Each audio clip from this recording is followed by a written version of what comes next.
And without losing time, I would like to move to the second keynote speaker of this afternoon's session, Shobana Shankar.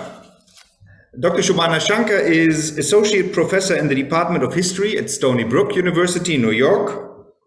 She has a PhD from the University of California at Los Angeles on the topic of children of the mission in Kano Emirate, conflicts of conversion in colonial northern Nigeria.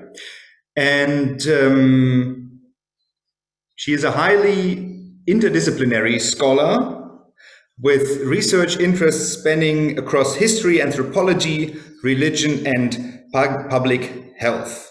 She has written extensively on various topics, and I just would like to mention one book that came out this year with Hearst, An Uneasy Entrance, Africa, India, and the Spectre of Race, focusing on the Indian-African relations.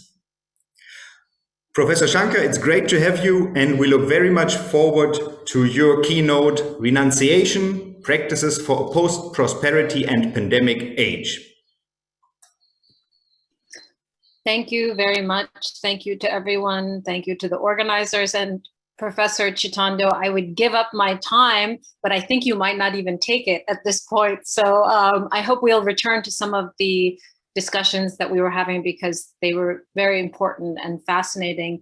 And in fact, one comment I would just like to add as the vaccine discussion comes up is that I was working at UNICEF in the late 1990s when as the development structures were ignoring religion and the resistance against polio immunization in northern Nigeria was becoming stiffer and stiffer among Muslim clerics. And so I really hope we do return to that topic because I think it's very important.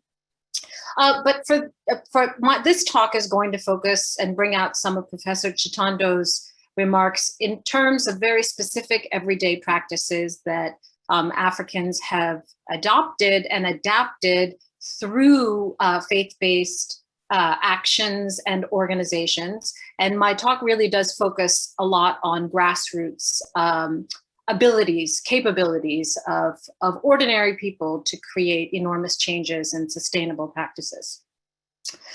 So I would like to start with an anecdote from Ghana. In one of Ghana's most unique religious enclaves, the Hindu Monastery of Africa in Accra, renunciation of worldly possessions in later life has become a regular practice. And so you'll see also, as we were talking about youth, my talk now moves towards older people. The monastery was headed until 2017 by Swami Ganananda, a Ghanaian who became the first African Hindu initiated monk who left the life of a family man to become a celibate guru. After his death, the monastery was then led by his disciple and successor, Swami Satyananda Saraswati, who was born a Catholic and worked as a successful accountant until he renounced his wealth and profession around the age of 50. And I'd like to show some images from the monastery that I think will illustrate also this community of renunciates. It's just a few images. You can see here Swami Satyananda in the orange gown, robe, and they are conducting rituals at the monastery here on the picture on the right side. Several of the most Shobana, we see the image very small. We see your entire presentation screen. I see. Okay, hold 1 second. Sorry, this happens sometimes.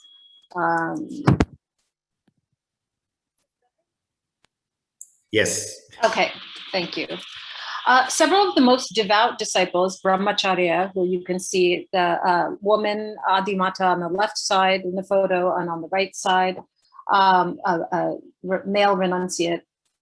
Several of these disciples include middle-aged and elderly men and women who had had careers as teachers and civil servants, were married, had children, and in some cases were prominent church folk. They found these markers of success were not satisfactory as they grew older. Some moved to the monastery in order to make their lives more affordable and simpler in the costly city of Accra. Others wanted to escape from the ongoing social demands made by family and church members. This African neo-Hindu movement challenges the common idea that material prosperity through accumulation is a major motivation of religious activities in Accra, a bustling city arguably better known for its Christian churches than its New Age spirituality. The challenges of aging in a modern African city provide only one lens onto how self-denial can offer a kind of sustainable mode of survival. Another example of giving up to live better is found in the practices West Africans adopted during the Ebola epidemic in Guinea, Liberia, and Sierra Leone that broke out in December 2013. As Joseph Bosco Bangura chronicled in his study of charismatic churches in Sierra Leone during the epidemic and its aftermath, Ebola changed corporate worship irrevocably. No more handshakes, laying on of hands and faith healing, elaborate burial rituals, kissing the dead, the use of microphones and services. Faith leaders in Sierra Leone and throughout West Africa, including Muslims, Christians, and leaders of indigenous religions, taught people again how to worship differently in order to stop the epidemic. Burials were simplified, some purification of the sick was conducted in solitary confinement, and other changes were adopted. But among the faith-driven responses in West Africa during the Ebola epidemic, one of the most powerful that stands out to me was the new kinds of honor for the living, living through simpler and more streamlined rituals for the dead, by reducing the stigma of Ebola survivors and including them in social life, and by respecting poverty as a present state, not a permanent condition of punishment for sin, as many had interpreted civil war, Ebola, and other crises in West Africa. Honor could be found in simplicity and sacrifice, which were life-sustaining and preservationist. There are different episodes in the and changing calculus of material well-being on the one hand and faith on the other in modern Africa. This is an ever-present concern in all religious worldviews. Yet in Africa, an outstanding feature of African religious imaginations has been the prosperity gospel, as Professor Chitando spoke about, which Kate Bowler defines as the Christian message of spiritual, physical, and financial mastery. She traces the roots of the prosperity gospel in American history from the 19th century, healing movements like Christian Science and mesmerism through the rise of individualistic salvation in the 1960s. While many scholars like David Maxwell, Ruth Marshall, and others connect American threads of the prosperity gospel in African Pentecostalism, Ebenezer Obadari and others also highlight a concurrence of the prosperity gospel's growth in Africa with the implementation of structural adjustment programs as a harbinger of neoliberal economic reforms, which shifted responsibility for well-being from the state onto the individual. The prosperity gospel has shaped non-Christian religious movements as well, like syncretistic pieties, like Chrislam, described by Marlos Janssen, that mixes Christian and Muslim rituals to bring deliverance, as defined as success, wealth, and good health. But we must not forget that the focus on prosperity and the shift away from asceticism as a righteous way of living came with conflict and tension. As Akoko Robert Mbe shows for One Cameroonian Church, the full gospel mission, and Maxwell also discusses for the Zimbabwe Assemblies of God, Africa, the old generation of pastors in the church, dissatisfied with the move away from asceticism, accused the new ones of introducing a doctrine which not only did not comply with the biblical teachings on suffering as a necessary part of a believer's life, but also made material wealth and not holiness as a basis for position in church, thereby leading to the rapid promotion of businessmen whose lives fall short of Pentecostal expectations. In other words, asceticism was valued in particular moments of African history by certain generations of believers, but also by those living at a particular point in their life cycle, and by communities who recognize that giving up materialism is a life-sustaining response to major cataclysms and upheavals. Renunciation has a past, present, and future in rapidly changing African religious landscapes, although it has not been eclipsed by the more obvious trends towards, it has been eclipsed by the more obvious trends towards desire for accumulation, displays of wealth, and decadence of religious personnel, like some pastors that are in African contexts.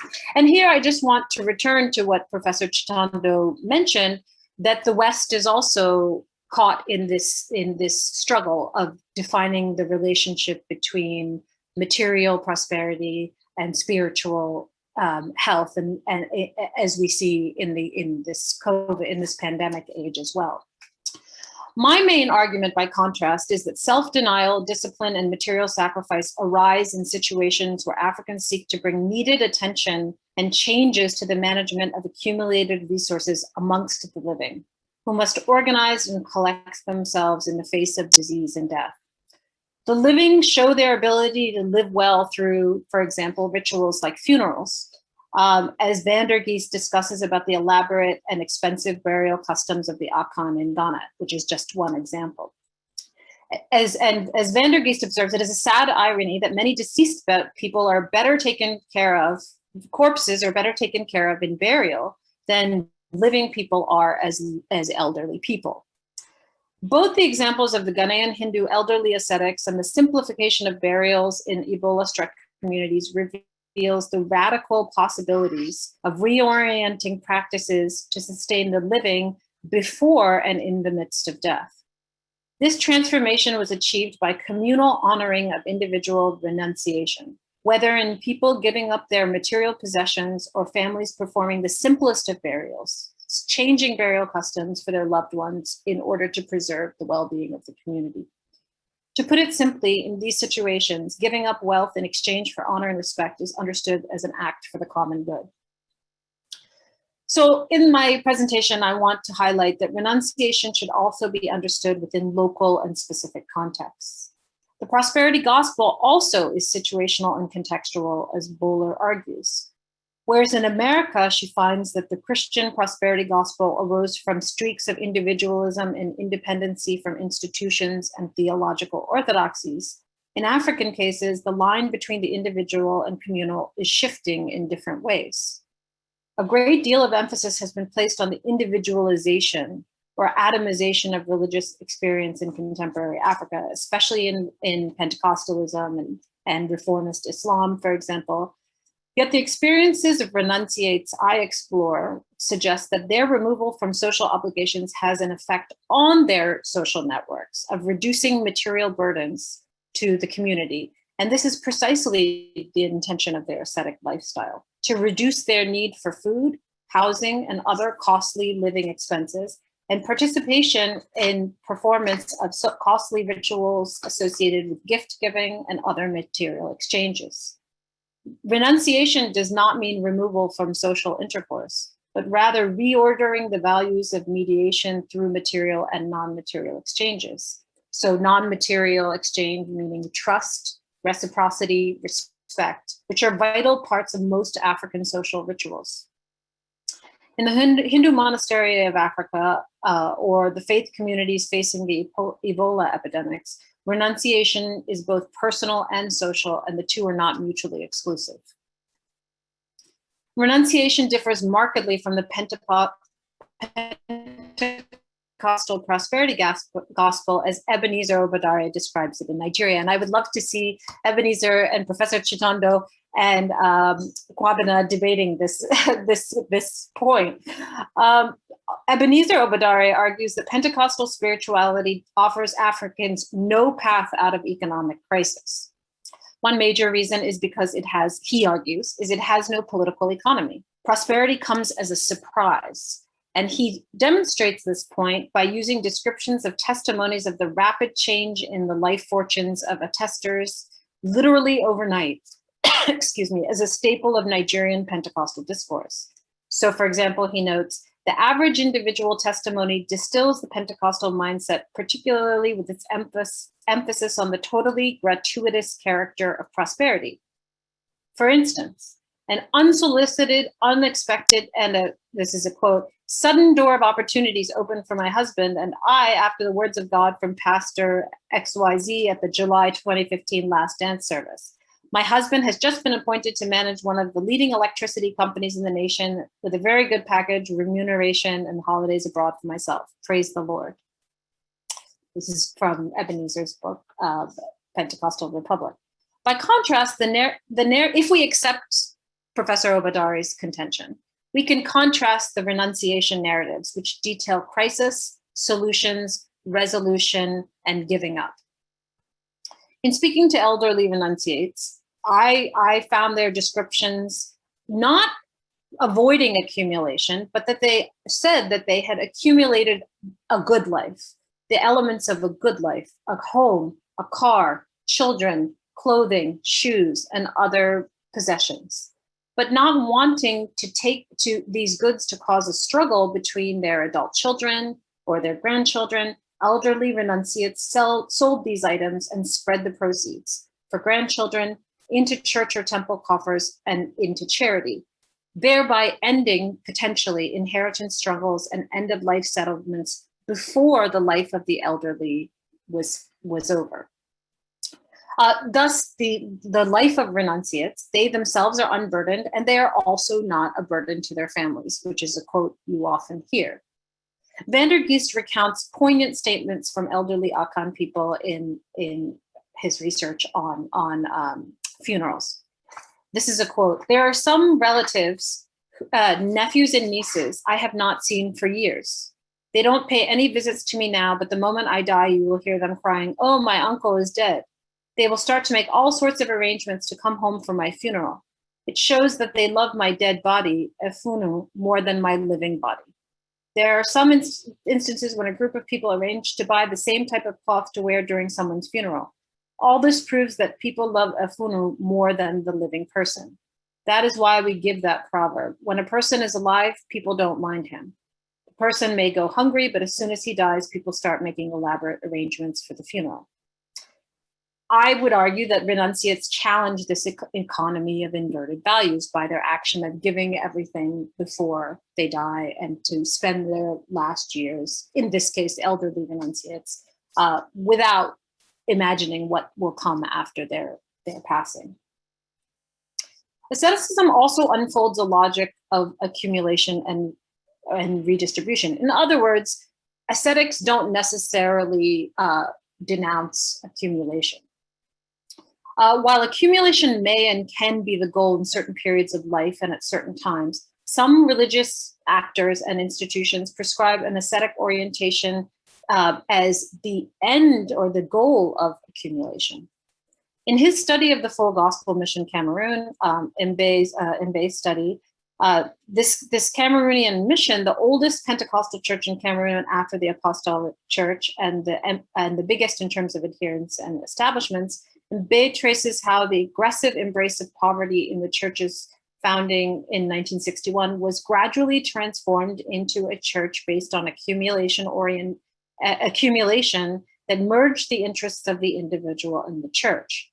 The church began to encourage members to be hardworking so as to accumulate wealth for themselves, but also to sustain the church in various kinds of activities, the kinds of ministries that Professor Chitando mentioned, like health services, education services, and other kinds of work.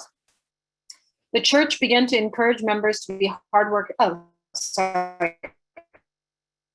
belief, members could now be seen displaying wealth, engaged in competitive business ventures with unbelievers and believers in the church, both at national and on international levels. Women became more involved in small businesses, whereas before the founding of the church, this was frowned upon.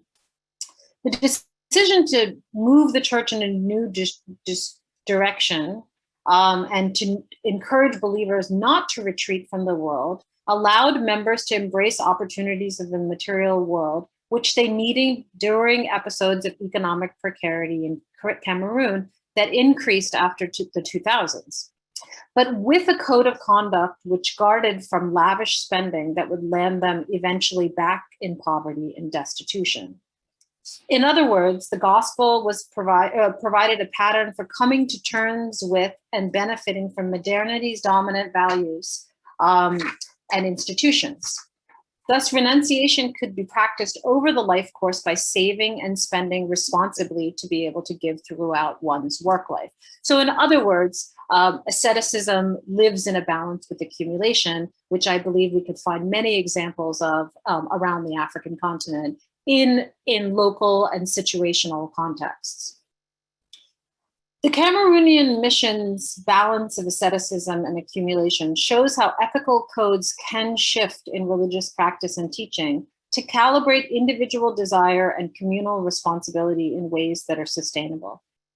In the Ghanaian Hindu monastery and the Ebola-based faith-based institutions of different religious calling, ethics of everyday living rebalance individual interests in relation to the community. In different ways, in both cases, public behaviors are ritualized and rationalized in new ways to promote the health of the community. For example, in the Hindu monastery, food preparation and eating is communal to construct kinship among strangers without regard to their religious backgrounds, class differences, and status. The sense of trust is built in these ritualized acts. Similarly, in Ebola-affected West Africa, the renunciation of unsafe funeral practices was only possible because respect for new burial customs was guaranteed by an alliance of religious authorities and sealed by the community's trust put into those authorities. Trust was created through collective responsibility and sanction for these practices, just as misfortune was also shared and collective. Rituals are thus critical for an ethical code of life, but are rationalizable and changeable. And I think this is the most remarkable lesson from many African cases. They provide a critical starting place for renouncing and reforming daily life in the face of precarity amid enormous access and inequality that exists within African societies and all throughout the world, which we are seeing now. In this presentation, I have drawn attention to different modes of renunciation that have been worked into Africans' religious practices to produce more sustainable modes of living for the living, and also in the relationship between the living and the ancestors and God. These need not to be extreme actions, but rather balancing acts that recalibrate a sense of priorities for the time. So for example, at the Hindu monastery, you might find renunciates who have given everything up for their clothes, their daily habits of food and other kinds of daily practices for a month. So renunciation, it doesn't need to be a permanent condition, but a temporary condition. I have also highlighted the process of aging, which inevitably raises questions about the relationship between the value of a person's life in relation to her accumulated possessions over the years. This calculus is a complicated one that rests not with the individual, but ultimately with families, societies, states, and the global community. And just to close, I believe that just to reiterate the point that I think there are many African examples that really do chart a way for theories and practices that can be used at a global scale. And just to reiterate the points that have been made about indigenous African religions, to draw theory and models for the global community from African indigenous knowledge would be perhaps one of the most important ways to elevate African indigenous knowledge. So thank you.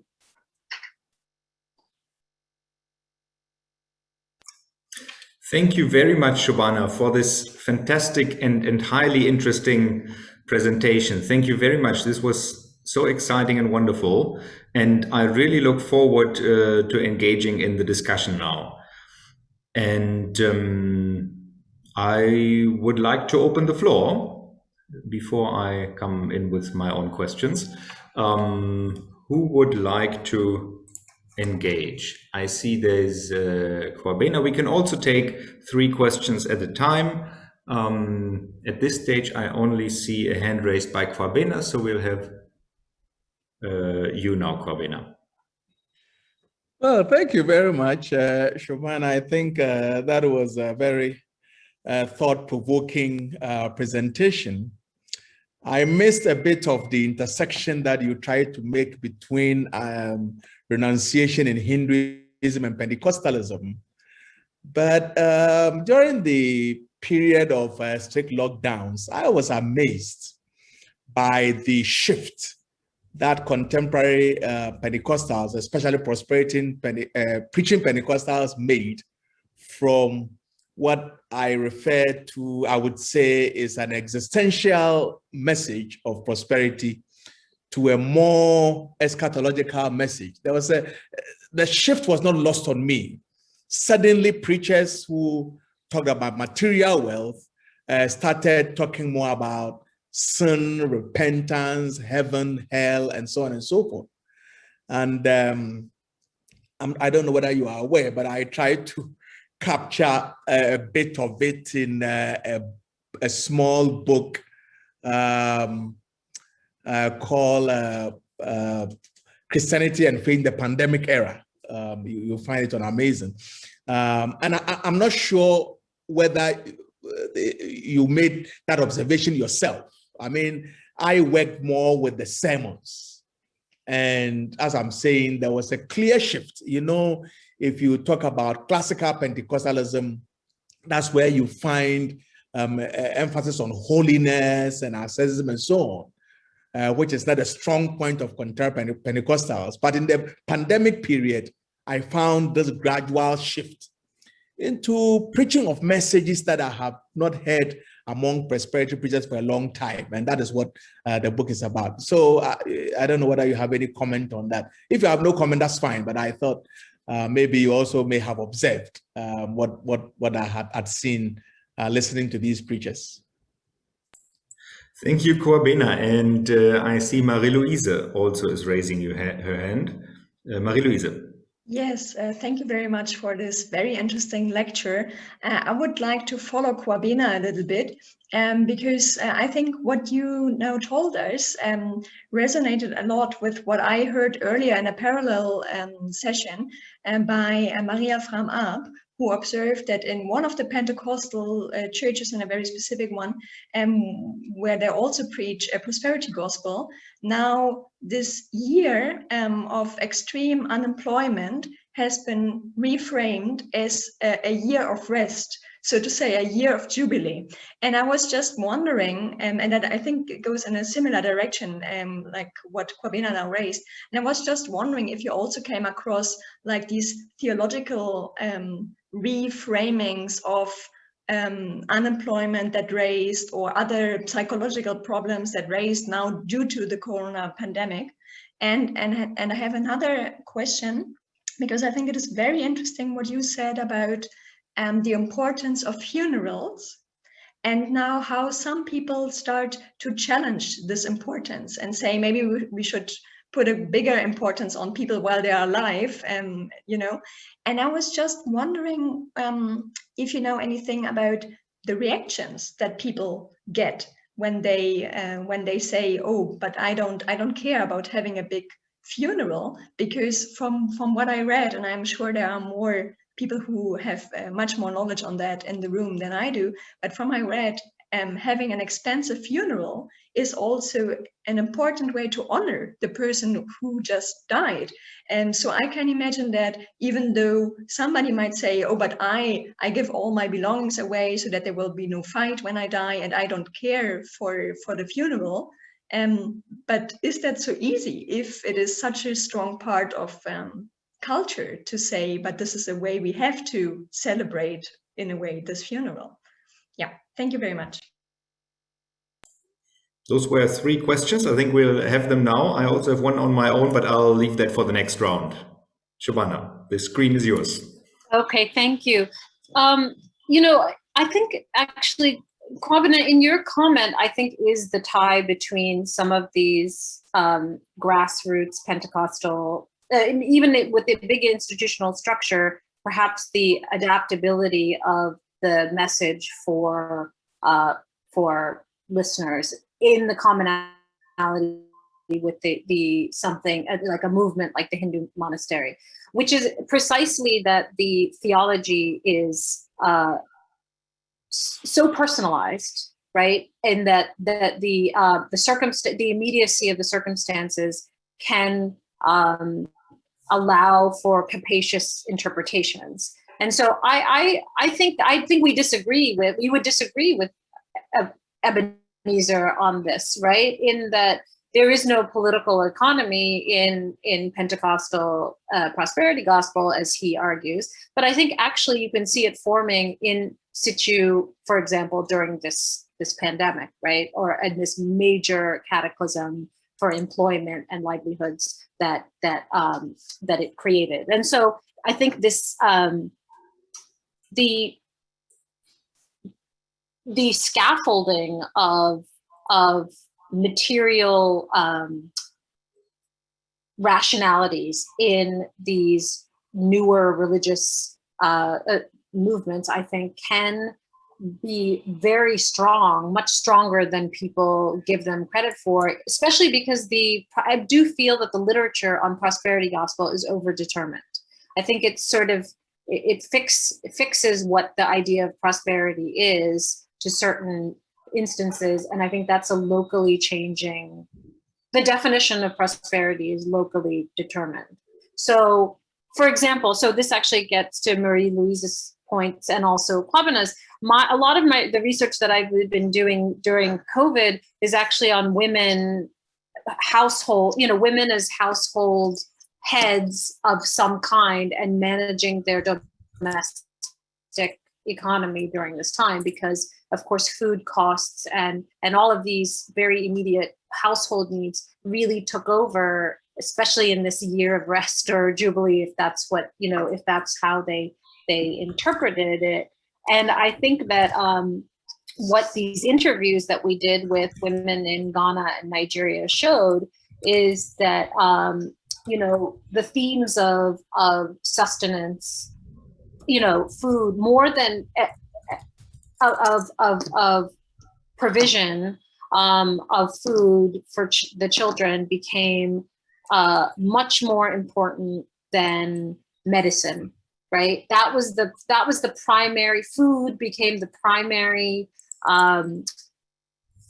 theme more than vaccination or the kind of the health discourse that of course the medical establishment was trying to provide. And so I think, in fact, getting to some of the points that we were talking about with Professor Chitando's talk, I think that it's very hard.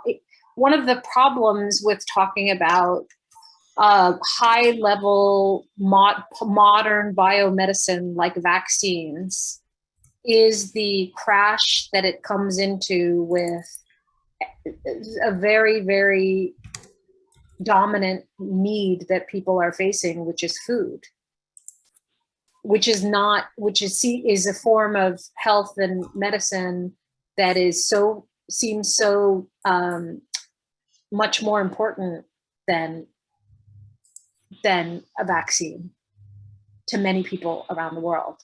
And so I think we actually might have to deal with that kind of contradiction between what the definition of health is. We've talked about development, we've talked about religion, but what is the definition of well-being? What is the definition of health and healing? And from my interviews, what I can see right now, food insecurity is one of the most immediate, or has been one of the most immediate threats, at least from the perception of many African women in households during this time.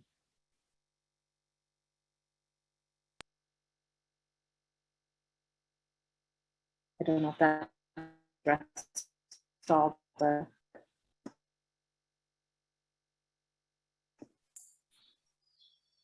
Shobana, are you? Oh yeah, I was just saying that I'll stop there. Maybe if you have a question or if there are other questions or comments to my presentation or Professor. Can you hear me? Yes. Now we can hear you again. I thought you, at least for me, I thought we lost your audio there for a minute. Marie-Louise, did that answer your question, or would you like to re-engage? Yeah, just because I don't see so many other hands, maybe if I may, I also had this question of, do you know anything about how people react when people say having an important funeral is not that important to me? Yeah, I think that's a really good question that I've only studied a little bit. One of the things I've seen from these interviews with, some of the people who say they don't want an elaborate funeral is that it's a constant negotiation, so that becomes a very immediate part of all of their interactions with their family. Because of course the children want to do it because they feel that they should do it. So it's interesting because it's this inversion where young people may be holding more on to what's considered quote unquote traditional, and the older parents are actually the more making these radical choices that are upsetting the social order. And so it becomes a very dominant part of their relationship is discussing the funeral and how it will be as an unresolved family dispute almost.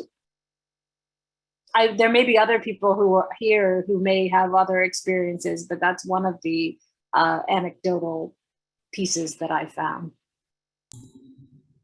Thank you very much. I will kind of abuse my position as chair to also ask a question, even though I cannot raise my hand.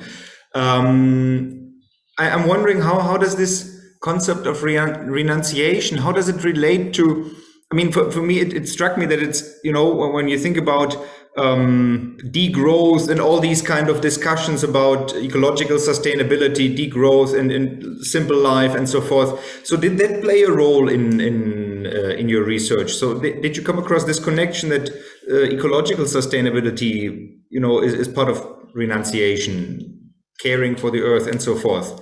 And I see Jörg Haustein is raising his hand, and I think we'll take his question along with mine, and then you have the opportunity to respond. Jörg, great to have you, and feel free to ask a question.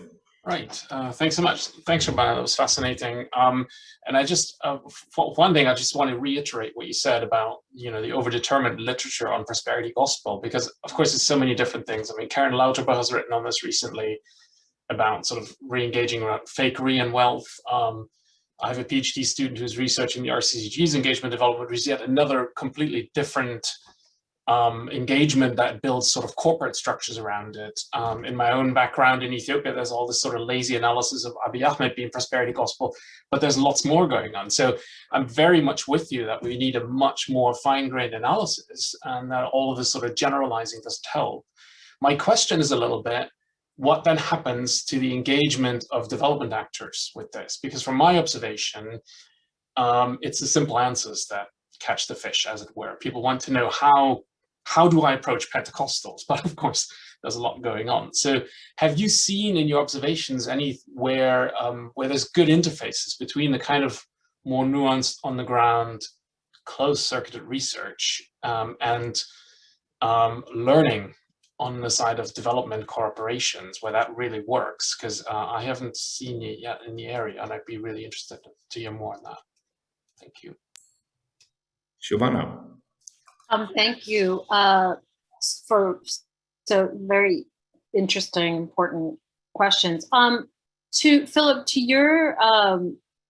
your question about ecology, and I think this ties a little bit to Jörg's point too. I do think there is an ecological sensibility that's developing about, well, two things. I think one is consumption of fuel and pollution, and I think that this is something that urban dwellers in you know, all over the world, but in African cities, are really concerned about. I mean, the people who I interviewed. So living somewhere close to where you have food and where you are not commuting to work. You know, obviously, I think everybody here can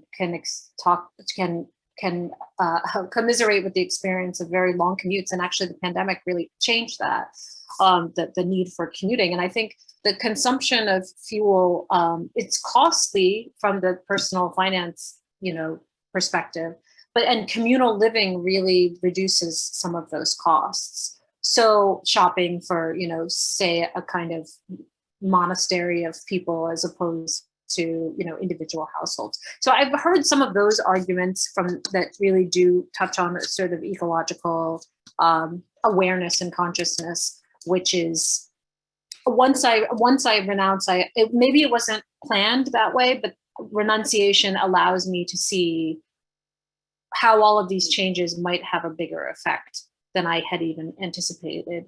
And I think that goes also to partly what Marie-Louise was talking about also, is that some of these might not be intentional changes that people realized that the reasons for why they did it. But I think the rationalization becomes clearer after. These are the reasons, look. And I think also the pandemic has exposed, like Kwabena was saying, so many possibilities of how forced changes can actually have these positive effects.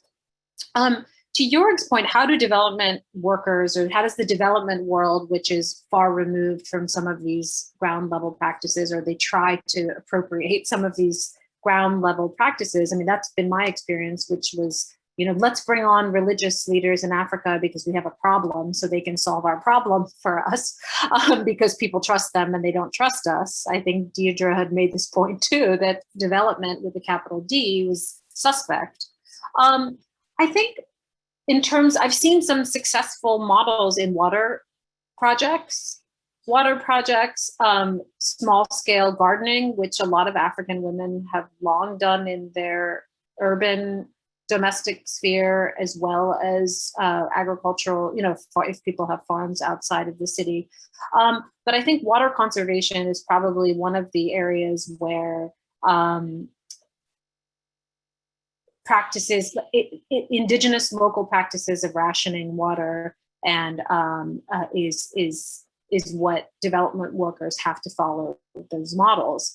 I think also, Jorg, your research on Ethiopia, you would know this better than me, but something I've observed is also the way that many Ethiopians plan their food, their meals according to religious precepts, particularly in the Orthodox Church, but I think more and more Pentecostal churches and other churches have very strict guidelines about food, and have sort of, planning about what meals are allowable on which days, and different denominations have these kinds of rules, and Muslims do too.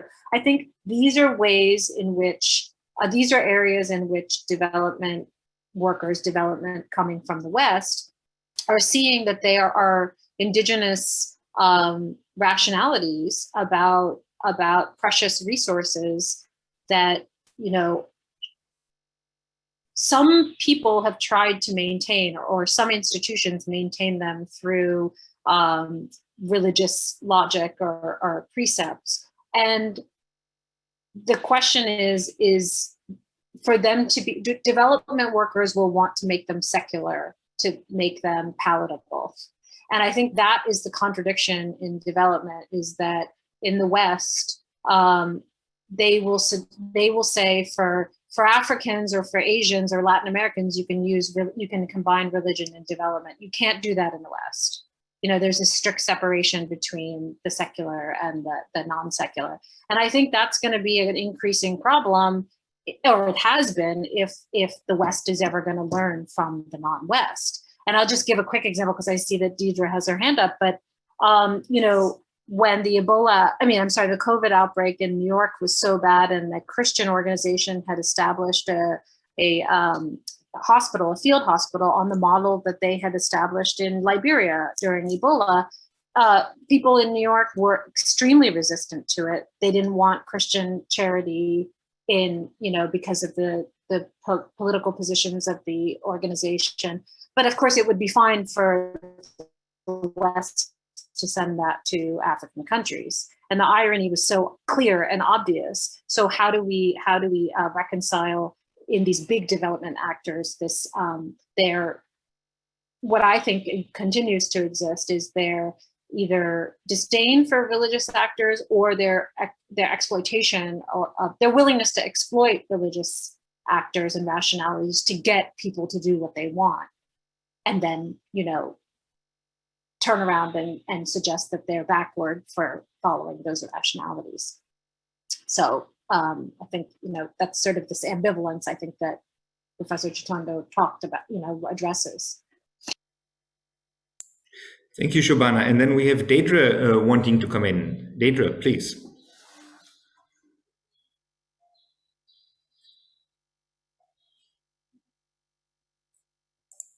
Deidre? She's not in the meeting anymore. I think she is facing power outages.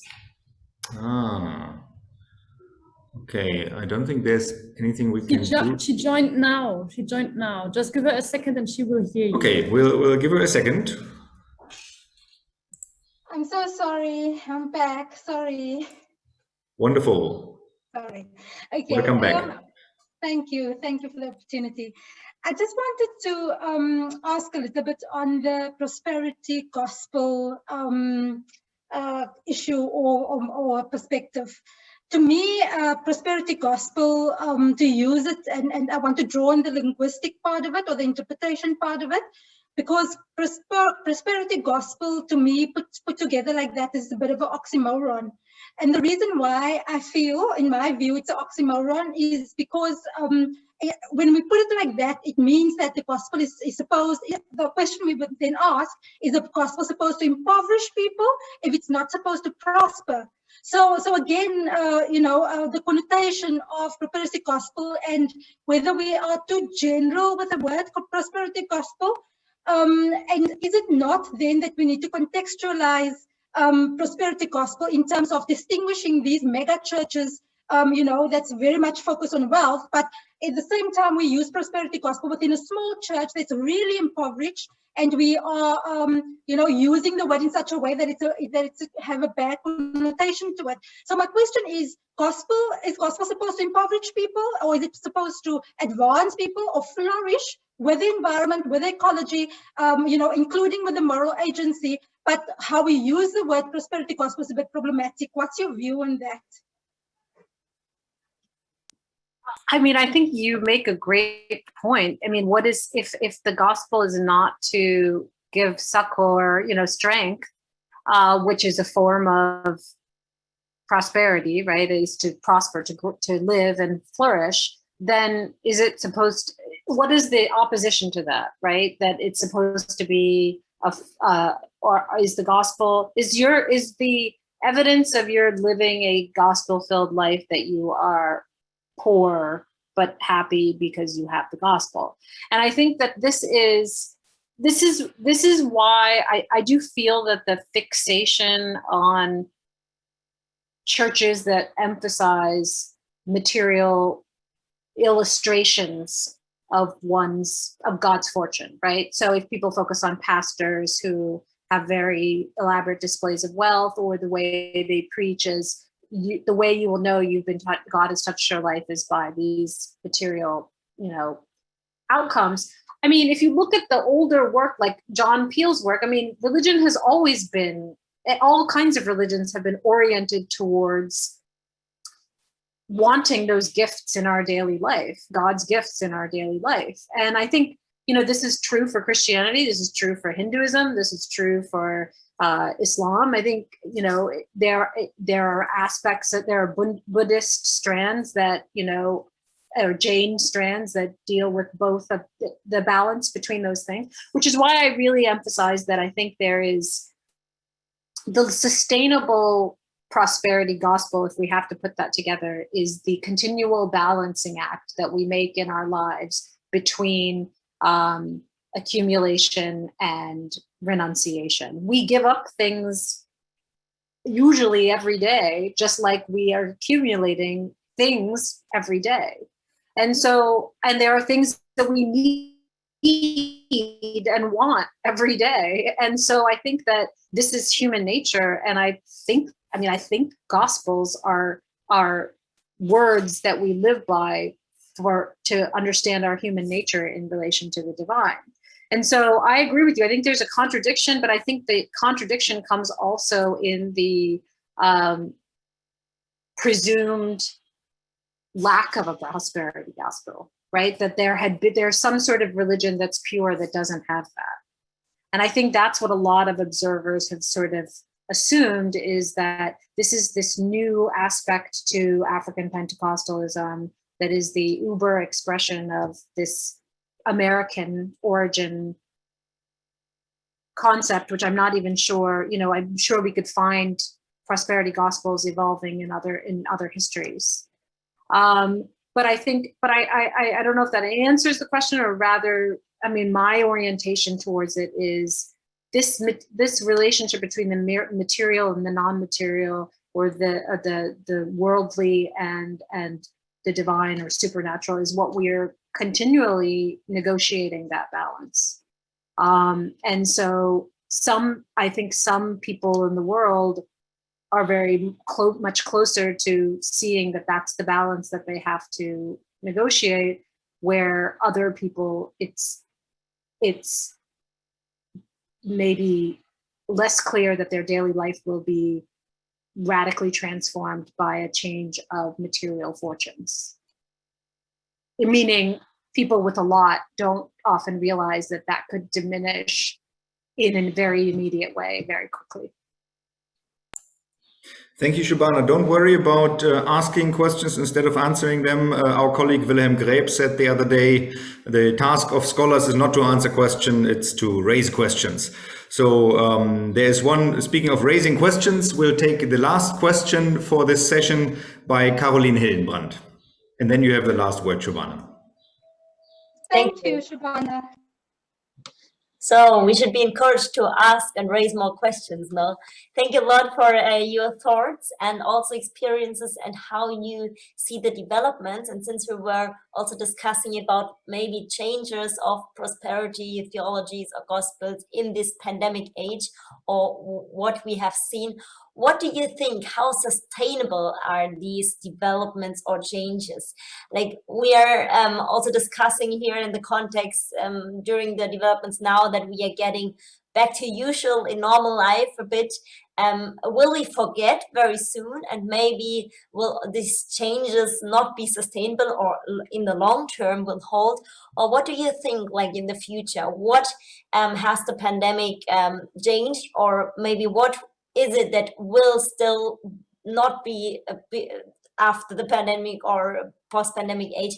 What will be maybe new, or where we will be heading to? Maybe what is your perspective on that?